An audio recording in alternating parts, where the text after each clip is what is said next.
जिन students ने भी sequence and series chapter किया हुआ है उन्होंने ये क्वेश्चन ज़रूर देखा होगा। इस क्वेश्चन में क्या देखना हमें कि एक एक्सप्रेशन दिया हुआ है और इसमें हमें n की वैल्यू फाइंड करनी है और एक्सप्रेशन दिया हुआ है a raise to power n plus one plus B raise to power n plus one whole divided by a raise to power n plus B raise to power n। हमें n की value find करनी है, इसमें such that this expression becomes geometric mean between a and b and we know that a and b के बीच में यदि g geometric mean है तो हम जानते हैं g square equal to A B लिख सकते हैं हम। तो g जो ज्योमेट्रिक मीन को रिप्रेजेंट करता है a और b के बीच में उसे हम ए बी की पावर हाफ या square root of A B लिख सकते हैं।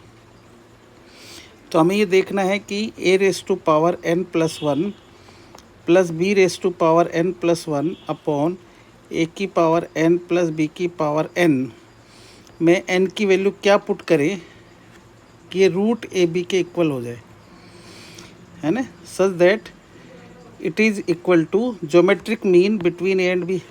एंड हमें पता है ए और बी के बीच में geometric mean root A B होता है ना। जिन्होंने भी जीपी कर रखी है उन्हें अच्छी तरह समझ में आ गया होगा कि G square equal to A B क्यों होता है, क्योंकि जी अपॉन ए उतना ही होना चाहिए जितना बी अपॉन जी होना चाहिए, क्योंकि यदि जी पी है तो कॉमन रेशियो हो गया, ये दोनों इक्वल होने चाहिए। तो इससे हमारे पास आ जाएगा G square equal to A B और स्क्वायर रूट ले लिया तो जी की वैल्यू आ गई root A B and G is geometric mean here. So हमें एन की वैल्यू फाइंड करनी है इसमें such that it becomes geometric mean between A and B. तो I have to solve this equation, I have to find the value of N. तो इसका सबसे fast तरीका तो जो है वो ये है कि हमें n की वैल्यू हिट एंड ट्रायल से ही पता चल जाएगी, है ना, क्योंकि इसमें n की वैल्यू मैं क्या रखूं जिससे रूट ए बी के इक्वल हो जाए। रूट ए बी का मतलब क्या हो गया, ए बी की पावर हाफ हो गया, यानी ए की पावर हाफ इंटू बी की पावर हाफ हो गया। ये हमें पता करना है। तो सबसे आसान तरीका जो मुझे नज़र आ रहा है, n की जगह यदि मैं 0 पुट करता हूँ तो ये क्या हो जाएगा, ए की पावर 1 प्लस बी की पावर 1 अपॉन ए की पावर 0 प्लस बी की पावर 0 हो जाएगा। ये एक्सप्रेशन जो है ये बन जाएगा यदि if I put n equal to 0, तो ये क्या बन जाएगा, a plus B divided by 2। तो ये तो अर्थमेटिक मीन होता है। तो यदि यही क्वेश्चन में यदि पूछता कि n की वैल्यू हम क्या पुट करें जिससे अर्थमेटिक मीन बन जाए, तो n की जगह 0 पुट करना चाहिए। बट हमें तो अर्थमेटिक मीन नहीं चाहिए, हमें तो ज्योमेट्रिक मीन चाहिए इस क्वेश्चन में, है ना। इस क्वेश्चन में देखें तो हमें ज्योमेट्रिक मीन चाहिए ए एंड बी के बीच में, यानी रूट ए बी के इक्वल होना चाहिए। तो एन की वैल्यू 0 पुट करने से तो अर्थमेटिक मीन आ गया। अब यदि मैं 1 पुट करूँगा तो ये रूट ए बी तो आ ही नहीं सकता। -1 पुट करते हैं, -1 यदि हम पुट करेंगे n इक्वल टू -1 तो ये 1 अपॉन ए हो जाएगा डिनोमिनेटर में, ए की पावर -1, ए की पावर -1 क्या हो जाएगा, 1 अपॉन ए हो जाएगा। तो उससे भी कोई फ़ायदा होता हुआ नज़र नहीं आ रहा, क्योंकि एक की पावर -1 न्यूमरेटर में लिखेंगे तो -1 प्लस 1 तो एक की पावर 0 हो जाएगा, यानी 1 बन जाएगा। तो न्यूमरेटर में 2 आ जाएगा, 2 हमें चाहिए नहीं, हमें तो रूट ए भी चाहिए। तो नेक्स्ट स्टेप में अब हमने पुट किया n की जगह -½ पुट करके देखा, n की जगह हमने -½ पुट करके देखा। तो -½ पुट करने से क्या होता है, तो a की power n plus 1 plus B की power n plus 1 whole divided by A की पावर n प्लस बी की पावर n में मैंने n की जगह -½ पुट किया। तो -½ पुट किया तो हो गया -½ प्लस 1 तो हाफ हो गया, प्लस बी की पावर -½ प्लस 1, -½ प्लस 1 करेंगे तो ये हाफ हो जाएगा, तो ये भी हाफ हो गया। और ये ए की पावर -½ लिखा, तो एक की पावर -½ को मैं 1 अपॉन रूट ए लिख सकता हूँ, तो हो जाएगा 1 अपॉन रूट ए, और ये हो जाएगा 1 अपॉन रूट बी।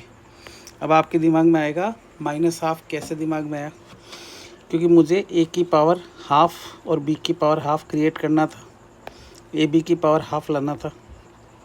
अब आप देखिए इसको, अब हम सिंप्लीफाई करते हैं तो नेक्स्ट स्टेप में क्या हो जाएगा, नेक्स्ट स्टेप में हो जाएगा root A plus root B numerator में, और डिनोमिनेटर में आ जाएगा root B plus root A, LCM ले लिया, whole divided by root A B.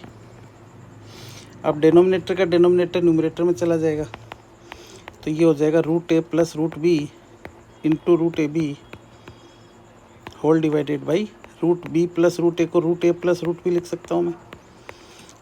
इस एक्सप्रेशन को मैंने root B plus root A को root A plus root B लिख दिया। अब इससे क्या बेनिफिट हुआ, इससे बेनिफिट ये हो गया कि ये एक्सप्रेशन और ये एक्सप्रेशन कैंसिल हो गया और ये रूट ए बी के इक्वल आ गया। तो हमने लेफ्ट हैंड साइड से स्टार्ट किया कि ए की पावर एन प्लस बी की पावर एन में एन की जगह हम क्या पुट करें जिससे रूट ए बी के इक्वल आ जाए। तो एन की जगह मैंने -½ पुट किया तो रूट ए बी के इक्वल हो गया। समझ में आ रही बात? तो ये ज्योमेट्रिक मीन के इक्वल हो गया, geometric mean between A and B. यही मुझे करना था प्रूव। अब किसी को चाहिए कि क्या हम इस मेथड को डायरेक्ट यूज़ कर सकते हैं, तो मेरे हिसाब से तो इसे आप चाहे सब्जेक्टिव क्वेश्चन हो ऑब्जेक्टिव हो हर जगह इस मेथड को काम में ले सकते हैं। फिर भी यदि किसी को चाहिए तो आप कमेंट करके बताएं, मैं क्रॉस मल्टीप्लाई करके और एक्सपोनेंट्स के प्रिंसिपल्स को यूज़ में लेते हुए वैसे भी मैं इसको एन की वैल्यू फाइंड कर सकता हूँ। आप चाहें तो ट्राई कर सकते हैं, रूट ए बी को रूट ए बी अपॉन 1 लिख के क्रॉस मल्टीप्लाई करें, ट्राई करें। नहीं होता तो आप मुझे कमेंट करें, नेक्स्ट वीडियो में बना दूंगा इस पर, इसको पूरा लेंदी प्रोसेस से कैसे सोल्व करेंगे। But I will suggest use this method. और इनफैक्ट ऑब्जेक्टिव क्वेश्चन के लिए तो आप इसे याद भी रखिए, है ना।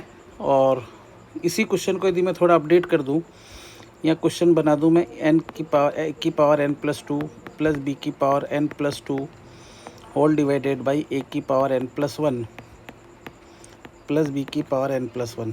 इसमें एन की जगह हम क्या पुट करें कि ए और बी के बीच का ज्योमेट्रिक मीन बन जाए, ए और बी का ज्योमेट्रिक मीन बन जाए। यानी अभी रूट ए बी के इक्वल इसको पुट करेंगे, तो उस केस में एन की वैल्यू क्या आएगी। क्वेश्चन चेंज कर दिया, उस क्वेश्चन में इस क्वेश्चन में क्या चेंज किया आप देखिए, ऑब्जर्व करिए। यहाँ ए की पावर एन प्लस 1 था, न्यूमरेटर में मैंने एन प्लस 2 कर दिया। डिनोमिनेटर में ए की पावर एन था, यहाँ ए की पावर एन प्लस 1 कर दिया। तो अब आप सोच सकते हैं यहाँ पे एन की वैल्यू क्या पुट करूँ मैं जिससे ये रूट ए बी के इक्वल आ जाए।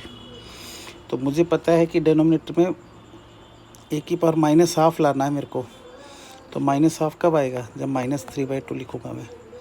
तो मैंने नया क्वेश्चन बना दिया, और मैं इसको नया बना सकता हूँ। ए की पावर एन प्लस बी की पावर एन अपॉन ए की पावर एन -1 प्लस बी की पावर एन -1 में एन की जगह मैं क्या पुट करूँ जिससे ये ए और बी के बीच का ज्योमेट्रिक मीन बन जाए। ये आपके लिए होमवर्क हो गया, इसे करके आप आंसर बताइए कि एन की वैल्यू इसमें क्या पुट करें जिससे रूट ए बी के इक्वल हो जाए। ट्राई करिए आप, आंसर बताइए कमेंट्स में। नहीं आता तो मैं आपको नेक्स्ट वीडियो में बताता हूँ इसका आंसर। Thank you.